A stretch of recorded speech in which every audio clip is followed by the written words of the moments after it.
101, inspiring entrepreneurs to rise, innovate, and create lasting impact. And today I have my special guest, building a better CEOs through connection, perspective, and shared experience, helping leaders navigate growth, complexity, and human side of leadership. None other than Mr. Mark McFatridge. Hey, Daniel. Thanks for having me. Welcome, Mr. Mark, on Entrepreneurship 101. And can you please introduce more about yourself that I missed? Yeah, I am the founder and CEO of Quade. Quade is a community of like-situated CEOs and entrepreneurs that come together and push each other, challenge each other, hold each other accountable, and support each other. They do that with small groups of 8 to 10 CEOs that are professionally moderated by circle directors that, again, kind of provide that confidential space for them to hang out and share what's going on in their world. Started Quade about 4 years ago after a long career in banking, after leading both large regions of regional banks as well as privately held and publicly traded banks. So had a really long career of working with small to mid-sized businesses and have transferred that over to what we're doing today with Quade. Yes, and thank you so much for sharing your knowledge and wisdom to the world, Mr. Mark, through your trade. And today, let's talk about the loneliest job in the room. Why CEOs isolation is hurting leaders more than they realize. Well, the title of our topic is a powerful image. Beyond just being a physical alone, what are the specific unspoken dimensions of loneliness that CEO experiences that his direct report or board member might never see? Yeah, that's a great question. It's if somebody actually laid out the job description, the true job description of a CEO, nobody would want to do it, right? You'd be a lunatic to accept this role, right? You've got Hmm. long hours, you've got people questioning every decision that you make. Every decision that you make impacts not only your family, your company, but it affects your employees and their family and your customers and their family and your suppliers and their family. And you wake up every night at 3 a.m. and you're writing down notes on a tablet that you have on your bedside table, and you never stop. You're always on. You're always thinking. You're always expected to know all the answers, and that is a tremendous amount of pressure that you have every single day. And unless you sat in that seat, you cannot appreciate why anybody would do that. And so you've got that component of it, and then you've surrounded yourself with people that are reliant upon you for their livelihood, and the likelihood of them questioning you, questioning your decision making, questioning you at all, and or saying, boss, I don't think that's a really good idea. That's a rare occasion for that to happen. And so you're on this island trying to figure out everything by yourself, and knowing that there is such impact on every decision that you make, but yet you don't have anybody to talk to. So it's a lonely, lonely deal. Indeed, a lonely thing. You argue these isolations hurts leaders more than they realize. What is the first sign of decay? Is it in the quality of decisions, the leader's well being, or the health of the culture that often goes unnoticed? Yeah, again, Dan, you're asking some really great questions. I think the first uh, phases, you start to regress even more into your own world and stop seeking out the input of others. You basically throw up your hands and just say, "Look, I've got to do this on my own. Nobody else can help me." And you start to isolate yourself even more, which is obviously the worst thing that you can do, right? Like, you don't Mhm. know everything. Nobody knows everything, and it's better if you can open up and get in front of a group of people that you can talk to and share your insights with and ask for their true feedback, the radically candid feedback to get that. So I think the first sign of true loneliness is you start to regress even more into your own world and stop relying on other people and stop engaging with other people and just trying to do it all yourself. Certainly. So, Mr. Mark, there is an expectation that the CEO must be the calm, certain, and omniscient figurehead. How does performing this role actively prevent from seeking the connection and vulnerability they desperately need? Yeah, it's that's a lot of pressure, right? Like there's no way that you can grow and scale a company if you have to know every answer, right? It is really Mm-hmm. difficult for a CEO to know every role that goes into how their product or service is delivered, to know that the frontline customer service folks, to know that the product development folks, to know that the sales and marketing folks and know every single role. So it's impossible for them to be all knowing, right? Yet Mm-hmm. that is almost the expectation that comes with it. So, you've got to be able to find where you can be the most useful, the most productive for your company, and start doing more of those things, and provide a pathway for your teammates to carry out the roles that they're best suited for. And that really becomes, the true role of the CEO is to set vision, and then to clear hurdles for their teammates so that they can start to carry out that vision, and then communicate what role that their teammates play to help get to that vision. So it's you've got to start to move away from having your hands on everything and to be expected to know everything, because it's physically impossible if you want to scale a company, which all of your listeners are focused on that, Daniel. Mr. Mark, let's talk about the structural and relational traps. Let's name the traps. Is a primary driver of isolation the hierarchical structure itself, the burden of the conventional or confidential information, or the fear of showing weakness to those who judge their performance? Yeah, I think it's a combination of those three things. I think, first of all, uh, at least historically, CEOs have been put up on this hierarchical pedestal, and are expected to be all knowing. And we've just discussed that's impossible. But then there's an ego component of that too, right? That they don't Hmm. want to feel vulnerable. They don't want to show that they don't know everything. Um, that's just an innate characteristic of a lot of CEOs. When what we've learned is it's the opposite. It's those leaders that can say, I don't know what to do in this situation. What do you think? Or here are a couple of ideas. How do you think these work?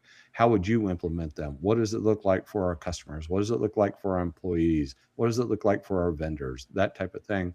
Once they start to reach out, it's not seen as weakness. It's seen as power, because now you're empowering your own teammates to become successful. They're going to grow personally and professionally, which is ultimately going to help your company grow, in whatever manner you deem you want to grow.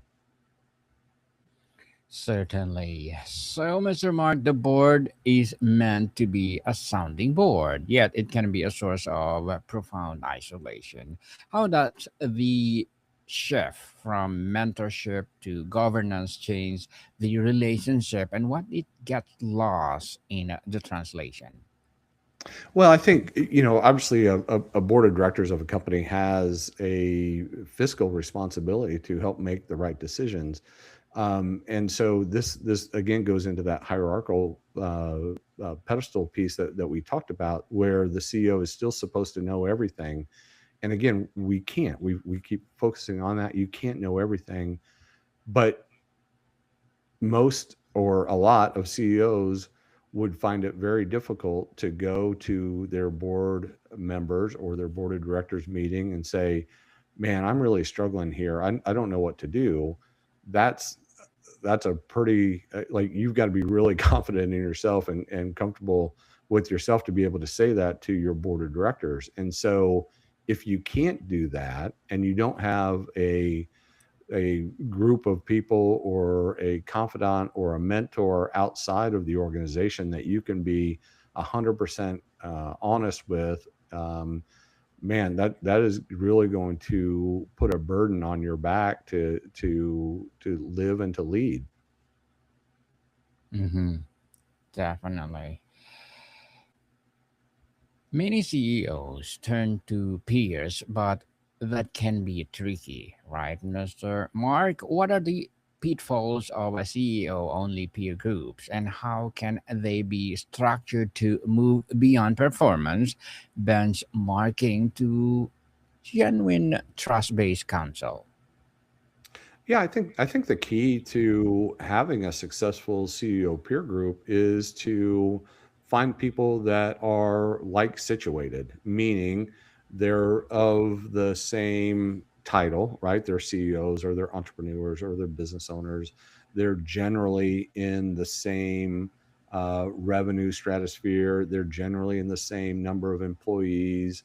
But I also think that it is imperative that you don't limit it to only people who look like you or feel like you or serve the same niches as you, that there is an inherent um, positivity of being surrounded by people who don't know your industry very well. They can ask those dumb, those quote unquote dumb questions that make you think about why do we do something that way. So I think if you're starting to structure a CEO peer group, you want to have a diversity in the people that are around you. You ask for pitfalls. Pitfalls would be having people in your peer group that you have um, conflicts of interest in, if they're a competitor, if they're in the exact same industry, if you've had a poor relationship with that another person in that group, that all of those things are going to limit your ability to be vulnerable and to be honest and to be authentic because you're always going to hold something back. And the power of a true CEO peer group is being able to be 100% unapologetically authentic in your interactions within that group, meaning you don't have to think about what you say, how you say it, what you wear, any of those things. It is your, our circles meet 4 hours a month. It's those 4 hours that you can absolutely be yourself. And so anything that would compromise that is going to be a negative in a peer group. Hmm. Interesting, interesting. Mr. Mark, so let's talk about the cause, the self, company, and society. On personal level, what is the toll on mental and physical health? We often discuss burnout in employees, but how does the unique form of chronic and lonely stress manifest in leaders? Yeah, it just it shows in burnout, right? You Mm-hmm. are constantly feeling pressure. You're not getting sleep. You're not taking care of your health. You're constantly working and being on your phone or your laptop when you should be taking a break and having a downturn. And all that eventually builds up in you physically, and that's where it starts to break down. Is you're going to see people just physically break down and not be able to carry on. And people are going to see that. Your teammates are going to see that in meetings. You're going to be short with them. You're going to, snap at them. You're going to not be able to think clearly. And ultimately you'll start making poor decisions, which will impact, your performance, your company's performance, the performance of those around you. and it's devastating. And so if it's hard enough to do business today, with all the factors that go on, and now you start to add the burnout of your leader, and the opportunity for failure just increases pretty dramatically. Mr. Mark, if the CEO is feeling this but doesn't know where to start, what is the low risk, high trust first step they can take to begin building a true confidant relationship inside or outside the company? Yeah, I think that's a really interesting question. There are a ton of ways to go, right? You could seek out professional counseling to start there. You can seek out an executive coach to start there. But really, what I've seen over the years that's been really successful is to have three different groups. One are allies, one are advisors, and the last group are advocates. And so you've got allies who are like situated, like minded people that are kind of your cheerleaders. And to be able to go there and they're going to support you and cheer you on and say, yeah, that's a great idea and you're doing great and all that kind of stuff. Those are great people to have in your corner and can start to rebuild your confidence and kind of pump you up and set you on the right course.